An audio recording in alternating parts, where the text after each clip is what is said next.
Another month has come to an end here in the Kansas City Royals franchise, and it is time to go over the month of August.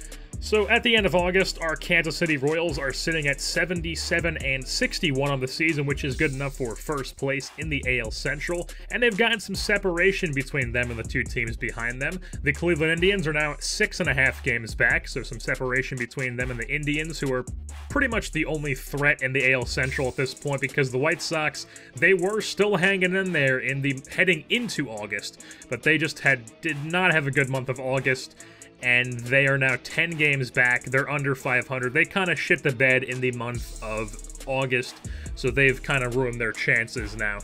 But moving on and taking a look at some of the stats through our players, first things first, there is Jorge Bonifacio with his 880 OPS. He is by far the best bat in our team. I wouldn't say by far, but he's definitely the best bat in our team. 24 home runs. His OPS is 12th in the American League. He's still our go-to bat. He's our number one. Audrey Perez has been a pretty good bat for us as well this season, mainly being the backup catcher. He has an 841 OPS, 6 home runs, and 112 ABs, like I said, mainly being the backup catcher, but he has gotten some time at first base this year, and heading into the month of September, he is going to be getting more ABs as the starting first baseman, since Pavin Smith is struggling this year, which we will talk about a bit later on in this recap, but Audrey Perez definitely has the bat to translate to first base, as is proven by his stats. He's been a great bat as all the years he's been our backup catcher. He's proven that he can hit. He just hasn't really had an opportunity to play more than just backup catcher opportunities for us, but he is getting the chance here in September, so we'll see how things go with him. Jorge Soler has 29 home runs with an 826 OPS. He's doing his thing as well. He is actually tied for 6th in the American League with home runs. He is tied with Andrew Benintendi of the Red Sox, Aaron Judge of the Yankees, and Josh Donaldson of the Toronto Blue Jays. Moving on to Matt Duffy, who we picked up at the trade deadline at the end of July. I'm very glad we picked him up because he is having a fantastic year. He has an 805 OPS. He's even got 22 home runs. Matt Duffy with a career high. If this isn't already a career high, he is definitely on pace to break his career high in home runs. So Matt Duffy, very good for us to have him in the lineup. I felt like we definitely needed to improve at the offensive side of our team, and Matt Duffy definitely adds that to our arsenal this year.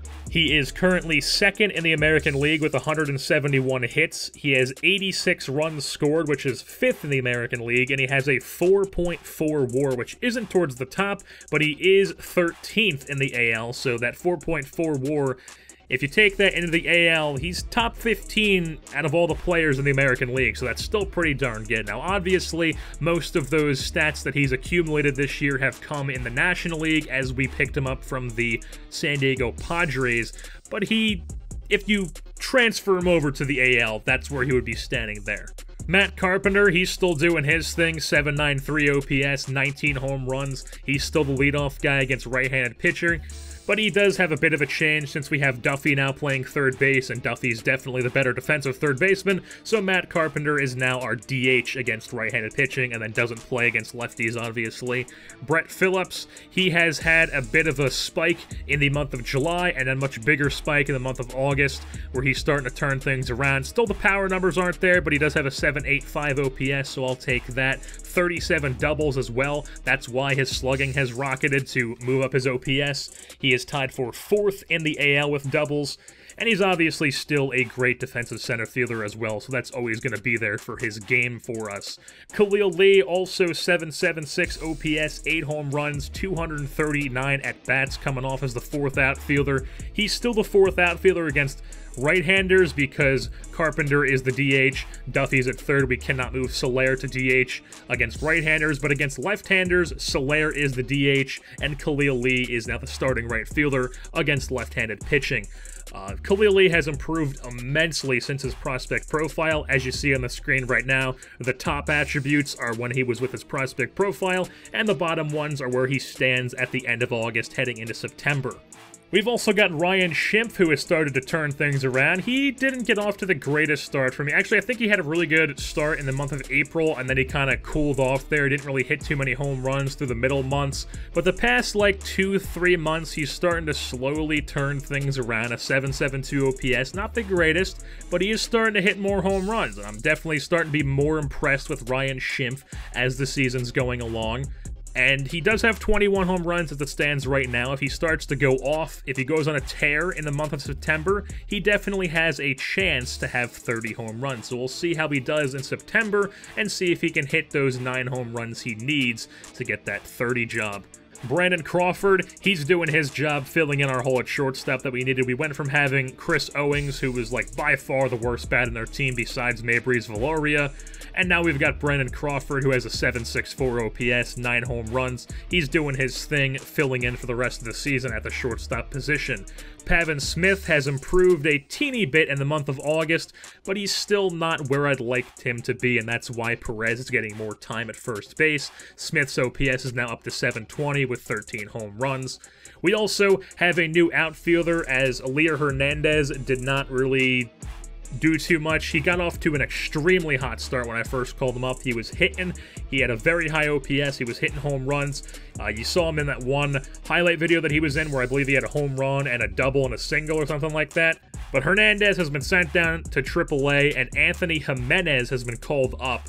So he is now taking Hernandez's spot, and he's mainly a bench outfielder to be the 4th outfielder when Lee is in the lineup, and then he'll be the 5th outfielder when Lee is on the bench. And that's mainly just because Jimenez, he's got the hitting stats to be like a backup outfielder, and then he's also much better defensively with much more speed than Elier Hernandez. And if I'm going to have a guy who's in there for his glove, I'd rather it be Jimenez than Elier Hernandez.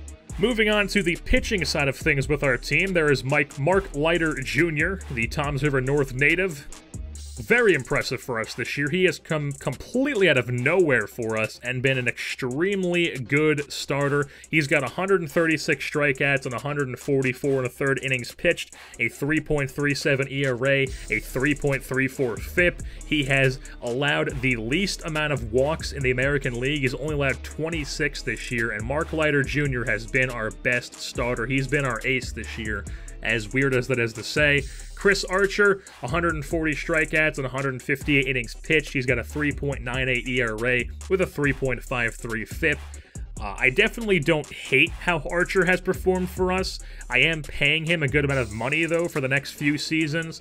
So, I mean, even if he's not an ace for us and he's just kind of slightly above league average for us, that's just one not ideal contract on the team, and we can afford that, and that's just one out of the rest of the team, which is pretty much just cost-controlled guys who we have under team control because they're young. Even with Juan Bonifacio, we have to sign him at the end of the year. He's still under team control for like a solid 3-4 more seasons, so we don't have to worry about losing him for quite a long time. So we can definitely afford to have Archer getting a bit more money, maybe a bit more money than he's worth, but I do want Archer in a rotation. Foster Griffin with 156 2/3 innings pitched, a 3.45 ERA, a 3.76 FIP. He has been much better than his 2 stints that he had in the 2020 season last year in Kansas City. But I mean, even then, I believe he had like a 5-something ERA. It was 6 at one point, I believe.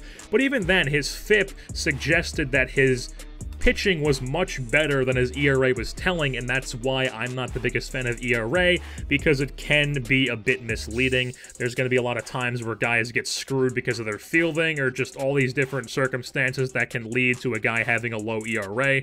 And he's definitely proven that that was the case with him last year, as he has been one of our better starters this year for us. Probably our number 3 starter. It's probably been Leiter, Archer, Griffin as our 1, 2, 3, and then Danny Duffy as our 4th. He has not been his usual self for us, where he is usually our ace. He is 158 1/3 innings pitched this year, 3.58 ERA with a 4.22 FIP. Like I said, not the usual Danny Duffy. He is in the last year of his contract.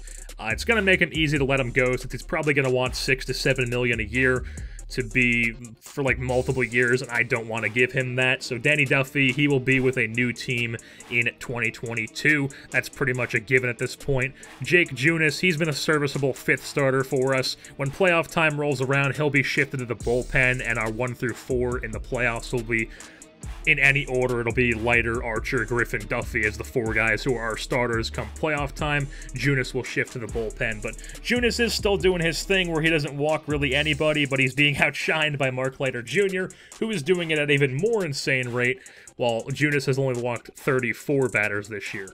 Now, taking a look at our bullpen, you've got Kelvin Herrera, who has struck out 66 batters in 60 innings. Very good from him as our backstop closer. He's got a 36 saves, which is 4th in the American League. Very good we have him for the rest of this year, and then also, I believe it's this year and next year that we have him, and then his contract is up, and I'll probably let him go, and he'll go and play with someone else for the later years in his career. Juris Familia also has been a very good setup man for us. 43 innings pitched, a 2.47 ERA, a 2.89 FIP, sub-3 with both of them.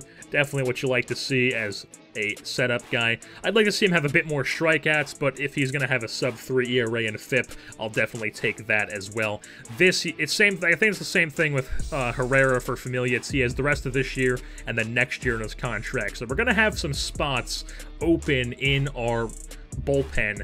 Not the end of this year, but the end of next year in 2023. Brad Keller has definitely proven he belongs on our bullpen. He's got 117 strikeouts and 90 innings pitched. He has a 3.90 ERA, but here's another example of ERA not telling the whole story. A 2.97 FIP. So a sub-3 FIP, but an almost 4 ERA. Just another example of ERA not being the greatest stat, especially with relievers. And he's just been a very effective reliever for us. He strikes out a lot of people. He can go 2-3 innings out of the pen every time he goes out there.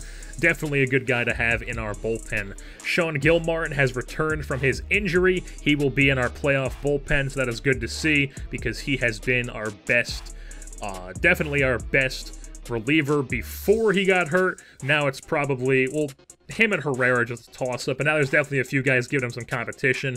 One of them being the guy who replaced Gilmartin in Orlando Meadows. He's got 41 strikeouts in 29 innings pitched, a 2.48 ERA, a 2.03 FIP, which is absurd. He has been extremely good since being called up to replace Gilmartin, and when Nika got called up to replace Jake Jewell, I would have figured Winika to be the guy who would have gotten a spot in our playoff bullpen, but he did not pitch the greatest, so Winika, he's back in AAA, and Orlando Meadows, he's still doing his thing up here in the Major League, so very impressive stuff from Orlando Meadows. And with that being said, that is going to wrap things up here for this monthly update of August 2021.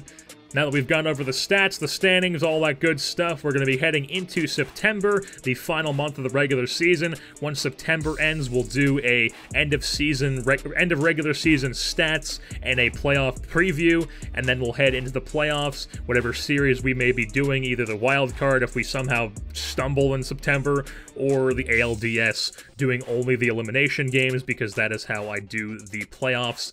So with that being said, that wraps things up. I've been your host, Jerseyborn, and I'm saying goodbye.